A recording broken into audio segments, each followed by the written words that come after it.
Assalamualaikum warahmatullahi wabarakatuh. Selamat siang anak-anakku. Semoga kita selalu dalam lindungan Allah Subhanahu wa taala. Oke, hari ini kita akan belajar tentang caution and notice yang ada di halaman 43 sampai 44. Silakan disiapkan LKS-nya. Oke, murid-muridku, kita sekarang hari ini belajar tentang caution and notice. Oke, pertama Bapak akan jelaskan pengertiannya terlebih dahulu, di mana notice or caution is a form of functional text used as an instruction or a guidance to do or not to do something. Di mana artinya di situ pengumuman atau perintah adalah bentuk dari teks fungsional yang digunakan sebagai sebuah instruksi atau perintah untuk melakukan atau tidak untuk melakukan sesuatu. Jadi notice itu jika kalian pengen memerintah atau menyuruh atau menginstruksikan sesuatu untuk dilakukan atau untuk tidak dilakukan. Fungsinya itu yang pertama, to give an instruction or to instruct people. Yang pertama itu memberikan instruksi kepada seseorang. Yang kedua, to give information or to inform people, untuk memberikan informasi atau untuk menginformasikan seseorang. Yang ketiga, to give direction, untuk memberikan arahan. Kemudian, to ask people, untuk meminta seseorang untuk melakukan sesuatu. Kemudian to advise, to suggest, to recommend, untuk menasihati, untuk menyarankan, atau untuk merekomendasi atau menyarankan juga. Kemudian to remind people, untuk mengingatkan kembali seseorang tentang hal itu, apa yang harus dilakukan. Kemudian yang poin G, to warn, to give warning, untuk memberikan peringatan. Kemudian yang terakhir, to ban, to forbid, or to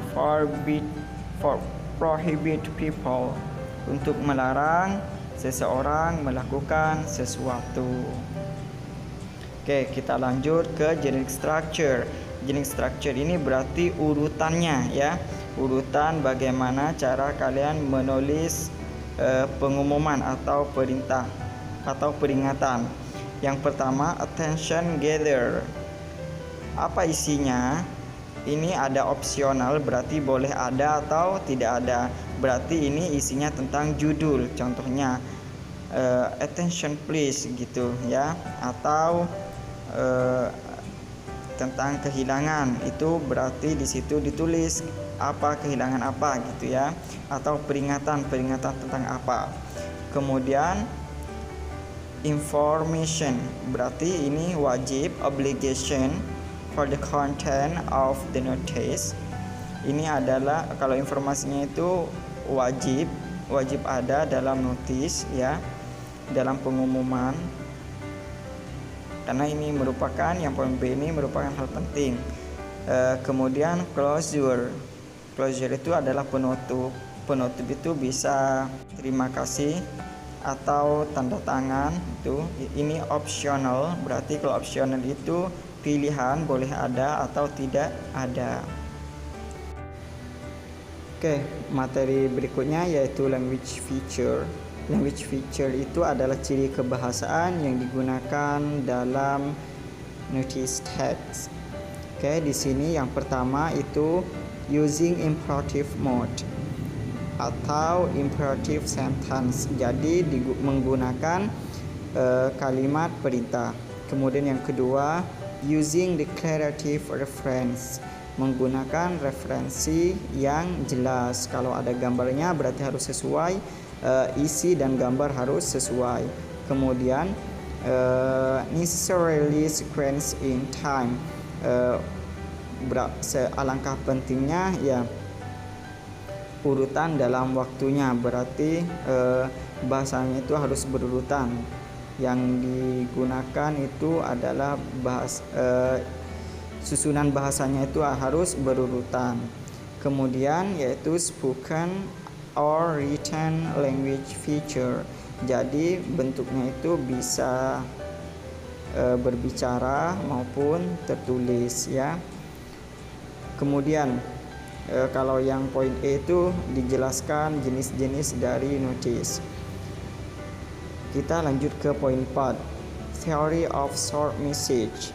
Kita akan pindah ke materi berikutnya, short message. Short message ini ya seperti SMS gitu ya, atau pesan pendek. Oke, pesan pendek yang short message sent to convey some information ya, adalah pesan pendek yang dikirim untuk menginformasikan seseorang atau menginformasikan sesuatu, penemuan boleh ya.